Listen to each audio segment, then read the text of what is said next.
जब भी पंजाब में इलेक्शंस हो, फार्मर प्रोटेस्ट हो, पंजाब में जब भी कोई मुद्दा उठता है, मीडिया के अंदर खालिस्तान का नाम क्यों आने लगता है? ऑपरेशन लुस्तार जो 1984 में हुआ था, लेकिन भिंडल वाले का जो रेफरेंस है वो आज भी क्यों दिया जाता है? इससे पहले कि अभी जो अमृतपाल सिंह वाला जो इंसिडेंस हुआ है उसके बारे में बात करें, उससे पहले इसके पीछे रीजंस क्या हैं वो जान लेते हैं। देश भर में उसकी चर्चा हो रही है। ऑपरेशन ब्लू स्टार शुरू हो गया था और उसके साथ लोगों को निकालने की कोशिश में लगी।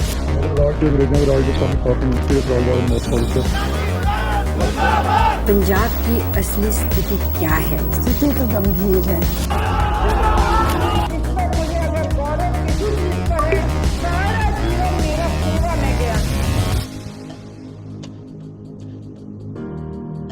ये सभी स्टार्ट होती है 1823 से। ये जो आप मैप देख रहे हो ये उस टाइम का पूरा सिख एम्पायर है जिसको रूल करते थे महाराजा रणजीत सिंह। तो देखिए, जब महाराजा रणजीत सिंह सिख एम्पायर पर रूल करते थे तब ब्रिटिशर्स ने कुछ भी नहीं किया था, और जैसे ही महाराजा रणजीत सिंह की डेथ हुई और ब्रिटिशर्स ने अटैक करके सिख एम्पायर पर कब्जा कर लिया, और ये जो हरियाणा वाला पार्ट है ब्रिटिशर्स ने सिख एम्पायर में जोड़ दिया। पहले जो हरियाणा था वो सिख एम्पायर में नहीं था। अब ब्रिटिशर्स ने सिख एम्पायर पर कब्जा करके राजा रणजीत सिंह के जो बच्चे थे उन्हें पढ़ाई के बहाने ब्रिटेन में शिफ्ट कर दिया गया था, ताकि आगे चलकर कोई दिक्कत ना हो सिख एम्पायर पर को कंट्रोल करने में। तो इस वजह से एक्चुअल में सिख एम्पायर का जो रिप्रेजेंटेशन करने वाला कोई बचा नहीं था। जो लोकल महंत थे वो गुरुद्वारा के प्रीस्ट बने और उन्होंने कंट्रोल लिया। ये जो चीज़ थी, महंतों ने जो गुरुद्वारा पर कंट्रोल लिया वो सिख को पसंद नहीं आया। तो 1920 में सिख की कम्युनिटी ने अकाली मूवमेंट शुरू किया और ब्रिटिशर्स पे प्रेशर बनाया कि गुरुद्वारा महंत नहीं चला सकते, और प्रेशर इतना बढ़ा कि 175 मेंबर्स की कमेटी बनी, शिरोमणि गुरुद्वारा प्रबंधक कमेटी, जो आजकल आप न्यूज़ में सुनते हैं SGPC, वो इसी की वजह से बनी थी। SGPC ने गुरुद्वारा से महंतों को हटाया और गुरुद्वारा को रेगुलेट किया, और आज की डेट में भी ये रेगुलेट होता है। भी प्रॉपर इलेक्शन होते हैं, इनके प्रेसिडेंट बनाए जाते हैं, और SGPC जो है उस पर्टिकुलर टाइम से ही सिख कम्युनिटी का फ्रंट बेस बना, और जो अकाली दल है और SGPC इन दोनों में काफ़ी क्लोज रिलेशनशिप रहे हैं। उस पर्टिकुलर टाइम से ही सिख एम्पायर उस टाइम से ही काफ़ी इन्फ्लुएंशियल और वेल्दी एम्पायर था। ब्रिटिश ने तो कब्जा कर लिया, लेकिन सिख ये मानते थे जब ब्रिटिशर्स ने जो कब्जा किया है वो टेम्प्रोरी है, ये यहाँ से जब हटेंगे तो इनका जो सिख एम्पायर है ये उनको मिल जाएगा, पार्टीशन इंडिपेंडेंट सिख स्टेट। लेकिन ये जो बिलीव था कि सिख एम्पायर वापस मिलेगा ब्रिटिशर्स के जाने के बाद, तब उनको एक पहला झटका लगता है 1929 में, जब मोतीलाल नेहरू जी ने पूर्ण स्वराज मूवमेंट शुरू किया, जिसमें यहाँ ये कहा कि इंडियन एक इंडिपेंडेंट देश बनेगा जहाँ पे वोटिंग और डेमोक्रेसी फॉलो होगी।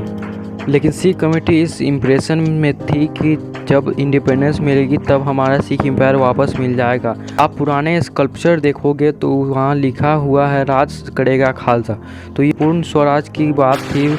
इसको सुन के सिख कम्युनिटी उतनी खुश नहीं थी, और जब 1946 मतलब कि आज़ादी के ठीक एक साल पहले ब्रिटिशर्स के जाने की बात हो, सिख लीडर्स ने ये बात उठाई कि अंग्रेज़ों ने धोखा करके सिखों से पंजाब छीना था, और वो जब जा रहे हैं तो अंग्रेज़ों को पंजाब उनको वापस कर देना चाहिए था। लेकिन चीज़ें इतनी आसान नहीं थी। अंग्रेज़ों ने कहा पहले क्या था वो अब मैटर नहीं करेगा, अब सबसे इम्पोर्टेंट फैक्टर ये होगा कि नंबर्स क्या हैं, मतलब कि पॉपुलेशन में किसका कितना हिस्सा है।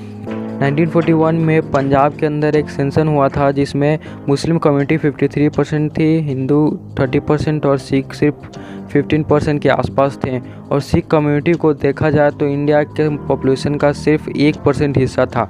तो यहाँ पर भी सिख डिसएडवांटेज पर थे, और इन सारे चीज़ों की वजह से सिख कम्युनिटी थी वो बहुत ही मुश्किल सिचुएशन में फंस गई थी। उनको पता था कि नंबर्स की बात आएगी तो सिख हिंदू और मुस्लिम पॉपुलेशन से कम है, और आगे चल के सिख कम्युनिटी ने सिचुएशन के हिसाब से यूनाइटेड इंडिया का सपोर्ट किया, और उन्होंने कहा कि हमें कोई भी दिक्कत नहीं यूनाइटेड इंडिया के साथ मिलकर रहने में। यहाँ पे वो इस इम्प्रेशन में थे कि उन्हें एक अलग स्टेट मिलेगा, और यहाँ पर होता ही ये है कि मुस्लिम्स नंबर में ज़्यादा होते हैं। तो अंग्रेज़ों के जाने के जो टाइम आ रहा था तो मुस्लिम्स ने पार्टीशन की बात कर दी, और पार्टीशन की बात से सिख कम्युनिटी बिल्कुल खुश नहीं थी, क्योंकि उनको पता था कि पंजाब के अंदर भी मुस्लिम्स नंबर्स में ज़्यादा है।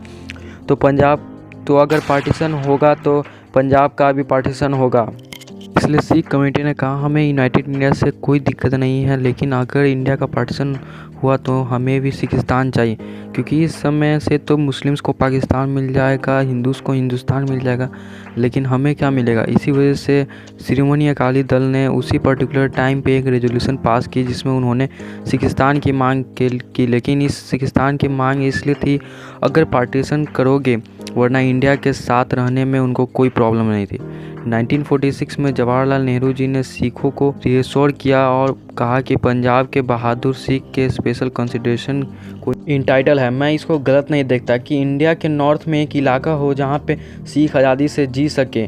इस स्टेटमेंट्स को लेकर अलग अलग थॉट्स हैं कि नेहरू जी ने एक स्टेट देने का वादा किया जो सिख एम्पायर जितना बड़ा होगा, देने का वादा किया और फिर धोखा किया। अब इन सारे बातों के बाद भी बंटवारा होता है और इस बंटवारे में पंजाब का एक हिस्सा पाकिस्तान में चला जाता है और दूसरा हिस्सा इंडिया में ही रहता है। पंजाब में जो सिख कम्युनिटी रहती थी वो पूरे पंजाब में छोटे छोटे ग्रुप में डिस्ट्रीब्यूटेड थी, तो बंटवारा कैसे भी होता है, इससे सिख कम्युनिटी डिवाइड हो ही रही थी और इसका कोई सॉल्यूशन भी नहीं निकल पा रहा था। लेकिन सिख कम्युनिटी डिवाइड होना नहीं चाहती थी, लेकिन पार्टीशन होता है और जो हिस्सा पाकिस्तान में जाता है वो पंजाब का 62% हिस्सा था और 55% पॉपुलेशन थी। और इस प्रोसेस में सिख कम्युनिटी की 160 से भी ज़्यादा हिस्टोरिकल साइंस और उनके रिचेस्ट लैंड और उनकी आधी से ज़्यादा पॉपुलेशन पाकिस्तान में रह गई थी। सिख पाकिस्तान में रह गए थे, वो पार्टीशन के टाइम पे अपना घर, लैंड और प्रॉपर्टी छोड़कर इंडिया में आ गए। जो इंडिया में नहीं आना चाहते थे उनको पार्टीशन के टाइम पे हुए वायलेंस की वजह से आना पड़ा। इसलिए पार्टीशन के टाइम पे जो नुकसान हुआ था वो सबसे ज़्यादा सिख कम्युनिटी का हुआ था। लेकिन सिख कम्युनिटी ने बहुत ही कम टाइम में अपने आप को इस्टेब्लिश कर लिया था और पाकिस्तान से जब सिख आए थे तो पहले जो सिख माइनॉरिटी में थे अब वो पंजाब में मेजॉरिटी में आ गए थे, जिससे सिख कम्युनिटी का जो अलग से एक स्टेट होने का सपना था वो फिर से पूरा होते हुए दिख रहा था। हालांकि ये सपना आसानी से पूरा नहीं हुआ। पार्टीशन के बाद भी कुछ चीज़ों को लेकर सिख कम्युनिटी खुश नहीं थी। खुशवंत सिंह की बुक हिस्ट्री ऑफ सिख्स में उन्होंने लिखा है कि रोड ट्रांसपोर्ट जिस पे एक तरह से सिख कम्युनिटी की मोनोपोली थी उसे नेशनलाइज कर दिया गया था। कलकत्ता में भी बस और टैक्सी सर्विसेज पे सिख का कंट्रोल था, तो वहाँ पे भी ईस्ट पाकिस्तान से आने वाले बंगाली रिफ्यूजी जो थे उनको प्रेफरेंस मिलने लगी। और सिख कम्युनिटी में एक कल्चर था देश की आर्मी को सर्व करने का। आर्म फोर्सेज में भर्ती होने के लिए पहले जो सिख कम्युनिटी को प्रेफरेंस मिलती थी उसमें भी चेंजेस हुए। हालांकि ये हर स्टेट के लिए हुआ था, लेकिन उसको लेके भी सिख कम्युनिटी नाराज़ थी और अपना एक अलग स्टेट चाहती थी। गवर्नमेंट ने कुछ टाइम के लिए सिख मेजॉरिटी वाले इलाकों को मिला के एक स्टेट भी दिया, Patiala and east Punjab states union. लेकिन इसमें कहा जाता है कि अकाली दल की बढ़ती हुई पावर को देख के कांग्रेस ने हटा दिया। 1956 में इंडियन गवर्नमेंट लेकर आती है स्टेट रीऑर्गेनाइजेशन एक्ट 1956। इसमें ये कहा जाता है कि लैंग्वेज के आधार पर स्टेट को डिवाइड किया जाएगा। धर्म या जाति के आधार पर स्टेट्स को डिवाइड करना ठीक नहीं था, तो लैंग्वेज के आधार पर किया गया। इसमें तेलुगु बोलने वाले को आंध्र प्रदेश मिल गया, मराठी बोलने वाले को महाराष्ट्र मिल गया। तो सिख कम्युनिटी का कहना था कि हरियाणा को छोड़ के पूरे पंजाब की जो भाषा है वो पंजाबी है और ज़्यादातर लिटरेचर भी गुरुमुखी स्क्रिप्ट में है। तो आप हरियाणा को हिंदी स्पीकिंग स्टेट में मिला दो और हमें पंजाबी स्टेट दे दो और पंजाबी को इस ऑफिशियल लैंग्वेज कर दो पंजाब की। लेकिन गवर्नमेंट ने ये जो डिमांड थी पूरी तरह से रिजेक्ट कर दी थी और यहाँ से धीरे धीरे चीज़ें ख़राब होना शुरू होती है। इन सारे वजह से अकाली दल के लीडर तारा सिंह ने कहा ये अब बहुत ज़्यादा हो गया है, हमारे साथ भेदभाव किया जा रहा है और ये अब हम नहीं सहेंगे। पंजाब में इन सारे चीज़ों को लेकर सिख और हिंदी कम्युनिटी में छोटे छोटे लेवल पर राइट्स भी हुए। मास्टर तारा सिंह ने कहा सिख रिलीजन तभी बचेगा जब सिख प्रांत होगा। यहीं से उन्होंने पंजाबी सूबा मूवमेंट स्टार्ट किया। ये जो मूवमेंट था इतनी तेज़ी से बढ़ रहा था कि गवर्नमेंट ने पंजाबी सूबा स्लोगन था उसको बोलने तक बैन लगा दिया था। 12,000 के करीब अकाली दल को अरेस्ट किया गया। 1955 में पहली बार पुलिस गोल्डन टेम्पल में घुसती है। देखिए 1960 से 1965 तक बहुत सारे मूवमेंट हुए जिसमें मास्टर तारा सिंह अमर अनशन पर थे। अकालीस को अरेस्ट किया गया, नाउ और नेवर मूवमेंट और बहुत सारी चीज़ें हुई। लेकिन जब 1965 में इंडिया पाकिस्तान वॉर हुई जिसमें सिख कम्युनिटी ने भारत गवर्नमेंट को अपना अनकंडीशनल सपोर्ट दिया, सारे प्रोटेस्ट रोक के भारत गवर्नमेंट के साथ खड़े हो गए। इस वॉर में सिख सोल्जर्स ने भी बहुत बड़ा रोल प्ले किया। 1966 में सिख कम्युनिटी की बात मान ली गई और पंजाब को डिवाइड कर दिया गया। पंजाब को 3 स्टेट में बांटा गया, पंजाब, हरियाणा और हिमाचल प्रदेश। लेकिन इसमें चंडीगढ़ के ऊपर फिर से कंट्रोवर्सी हो गई। इस टाइम चंडीगढ़ में 55% लोग हिंदी स्पीकिंग थे, सेंट्रल गवर्नमेंट ने चंडीगढ़ को भी यूनियन टेरिटरी बना दिया और इसको दोनों स्टेट शेयर करेंगे। उसको लेकर फिर से सिख कमेटी बिल्कुल नहीं खुश थी। अब ये सारी बातें तो चल रही थी, इसके बीच पंजाब एक स्टेट बन चुका था। इसके बाद पहली बार इलेक्शन होते हैं पंजाब में। अकाली दल इलेक्शन लड़ती है और इलेक्शन जीत जाती है, लेकिन अपने 5 साल पूरा नहीं कर पाते हैं। इसके बाद फिर से जीतती है और कुछ दिन में फिर से सरकार गिर जाती है। 1997 तक ये लोग एक भी टर्म पूरा नहीं कर पाते हैं। पंजाब की जनता हर बार इनको जिताती है, लेकिन ये लोग टर्म पूरा नहीं कर पा रहे थे और इसका ब्लेम लगा कांग्रेस के ऊपर। जैसे कि लक्ष्मण सिंह गिल अकाली दल से जीते, इनको अकाली दल में एजुकेशन मिनिस्टर बना दिया गया, लेकिन इन्होंने बगावत करके कांग्रेस ज्वाइन कर लिया और 13 एमएलए के साथ सरकार गिरा दी। तो इन सब चीज़ों को लेकर कांग्रेस के ऊपर ब्लेम लगते रहे। इसमें अकाली दल के लिए दिक्कत ये थी कि चंडीगढ़ का मुद्दा हो या पंजाब के रिवर्स के पानी की बात हो, आर्मी कोटा की, पंजाब के लोग प्रेशर बना रहे थे और इधर अकाली दल को ये समझ नहीं आ रहा था कि खुद की सरकार तो चल नहीं पा रही थी, दूसरी तरफ पूरी देश में ये बोला जा रहा था कि ये जो अकाली दल है वो सरकार चलाने लायक नहीं है। ऊपर से सबसे बड़ा झटका इन्हें तब लगता है जब 1972 में कांग्रेस से ये इलेक्शन हार जाते हैं। अब इन सारे सिचुएशन को देखते अकाली दल ने 1973 में अपने आप को रीथिंक किया और 12 लोगों की कमेटी बनाए, मल्टीपल मीटिंग्स किए। इस मीटिंग में पंजाब के जो इश्यूज थे शुरू से आखिरी तक, जैसे चंडीगढ़ को पंजाब में वापस लाना, पंजाब की पानी पंजाब को ही मिलना चाहिए, तो इन सारे मुद्दों को लेकर एक रिपोर्ट बनाई जिसका नाम रखा आनंदपुर साहिब रेजोल्यूशन। इसका फर्स्ट ड्राफ्ट सरदार कपूर सिंह ने बनाया था इंग्लिश में और संत फतेह सिंह को वर्बली समझाया था।